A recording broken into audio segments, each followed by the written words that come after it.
While walking over the prairies, young Algon, a hunter, came upon a circular pathway. It was worn as if by the tread of many feet, yet not a mark was visible upon it. Algon, never having an encounter before this, was filled with surprise at the fairy ring, and he hid in the long grass to see whether an explanation might not be forthcoming. In a little while he heard the sound of faint, sweet music. Looking towards the sky where the beautiful sound erupted from, he saw a small white speck floating nearer and nearer. Seeing it was not a cloud, which he thought, but a dainty oyster car, in which 12 beautiful maidens sat, realizing the beautiful song was their voices. His eyes only held for the youngest of the group. Deciding to sweep the sprite away, he rushed from the grass, but the small sprites ran away at incredible speeds. The disconsolate hunter returned home, unable to get the Star Maiden out of his head. The next day, before the arrival of the fairies, he lay awaiting their approach.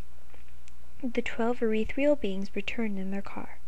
Algon, yet again, made a desperate attempt to seize the youngest, but was unsuccessful again. The maiden's other 11 sisters wished to stay, trying to convince the youngest the mortal only wished to teach them the dances of the earth. The youngest, unconvinced, would not hear of it, and away they flew. Poor Algon returned home with a sunken heart. Awake he laid all night, thinking of how he could gain his end. The next morning he searched around the spot, finding a hollow tree in which a number of mice gamboled. Charms in his medicine bag aided him while he turned himself into one of the mice, hoping to disguise himself well enough from the sisters. When the oyster car descended, its occupants alighted and danced merrily as they were in the magic circle, till the youngest saw the hollow tree trunk, which had not been there the previous day, and turned to fly away, but her sisters laughed at her fear, trying to reassure her by overturning the tree trunk. The mice scampered in all directions as the Star Maiden chased after them, who killed all except young Algon. As the youngest maiden raised her hand to smash Algon, he regained his form and swept the youngest into his arms, carrying her all the way to his village, while the 11 sisters frightfully ascended to their country. Algon wed the maiden as soon as he returned, and he won the young maiden over with his kindness and gentleness. They had a son, but the poor maiden missed her home in the sky, but she also wished not to hurt her husband. One day, while she was out with her son, she made a basket of oysters, like the one she had first traveled to earth in, gathering gifts for her people.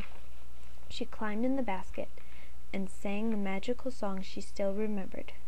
They floated all the way to her people with the open arms of the king, her father. Algon was filled with bitter grief, finding his wife and son left him. Every day he would wait at the magic circle on the prairie and give vent to his sorrow. But the years went past, and the maiden and her son did not return. Meanwhile, the maiden and her son had almost forgot Algon and the earth country. But the boy had grown old enough to hear the stories and wished to see his father. His mother agreed, wanting to accompany him. As they left, the mother's people called out to them, "Bring Algon with you when you return. Ask him to bring you some features from every beast and bird he has killed in the chase." As soon as the mother and son returned, Algon was overjoyed and agreed instantly, and the 3 set off with animal claws, feathers, and tails. The people of the Star Country greeted Algon, the maiden, and their son happily. Curiosity struck them along with delight at the gifts. The king permitted each person 1 piece out of the gifts. Those who took a claw or tail from a beast became the creature. Those who took a feather became the bird, and who the feather came from. Algon, the maiden, and her son took the feather of a white falcon. They became falcons themselves and flew down to the prairie they knew as the fairy ring, and that is where the descendants of Algon and his family may be found.